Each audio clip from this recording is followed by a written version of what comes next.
کرام বয়োজ্যেষ্ঠ মুরব্বিয়ান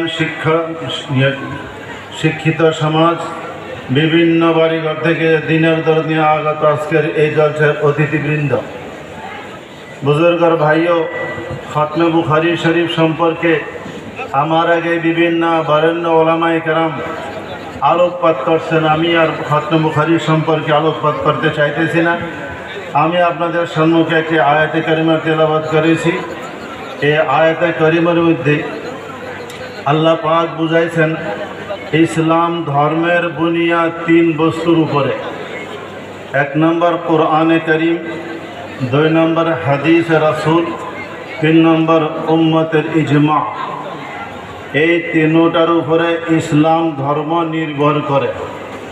এই তিনটা যার ভিতরে থাকবে সে জান্নাতি ফিরকায়ে নাজিয়ার অন্তর্ভুক্ত একজন মানুষ।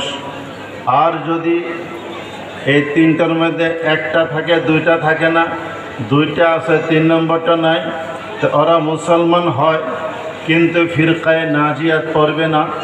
এদের জন্য জাহান্নামের শাস্তি রয়েছে। আল্লাহ পাক কোরআনে কারিমে বলছেন। ইমামে শাফিঈ রহমতুল্লাহ আলাইহিকে প্রশ্ন করা হলো যে আপনারা ইজমায়ে উম্মতকে ইসলামের স্তম্ভ মানেন, ইসলামের বুনিয়াদ মানেন, তার দলিল কি? তখন তিনি এই আয়াতে কারিমার তিলাওয়াত করেছেন, ওয়ামান ইউশাকিকির রাসূল মিন বাদি মা তাবায়্যানা লাহুল হুদা ওয়া ইয়াত্তাবি গায়রা সাবিলিল মুমিনিন নুওয়াল্লিহি মা তাওয়াল্লা ওয়া নুসলিহি জাহান্নাম ওয়া সাআত মাসীরা। এই আয়াতের মধ্যে কোরআন হাদিস ইজমা উম্মতের কথা বলা হয়েছে।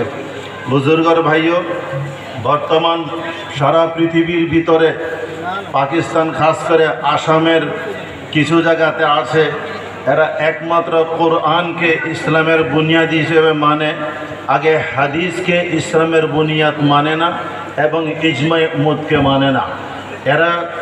ওরা নিজের নাম দিয়েছে আহলুল কোরআন, কিন্তু মুহাদ্দিসিনের ভাষাতে এদেরকে মুনকিরিন হাদিস বলা হয়।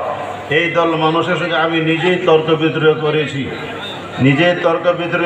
এরা কোরআনকে ইসলামের বুনিয়াদ মানে, হাদিসকে মানে না। এরা কিন্তু ফিরকায়ে নাজিয়ার মধ্যে নয়। এদের জন্য জাহান্নামের শাস্তি রয়েছে। দ্বিতীয় নম্বর, আমাদের দেশে আরেক দল আছে, এরা জুব্বা কুব্বা আছে, দাড়ি আছে, বড় বড় আল্লামা ফাখামা আছে, ওলামা হাফিজ কারি বহুত কিছু। এরা আপনার কোরআনকে ইসলামের বুনিয়াদ মানে আর হাদিসকেও ইসলামের বুনিয়াদ মানে। তবে এরা হাদিসকে দুই প্রকার করে ফেলছে, একটা সহিহ হাদিস আর একটা জঈফ হাদিস। সহিহ হাদিসকে ইসলামের বুনিয়াদ মানে, জঈফ হাদিসকে ইসলামের বুনিয়াদ মানে না। এরা নিজের নাম দিয়েছে আহলুল হাদিস। এরা দরাসলতে আহলুল হাদিস না, এরা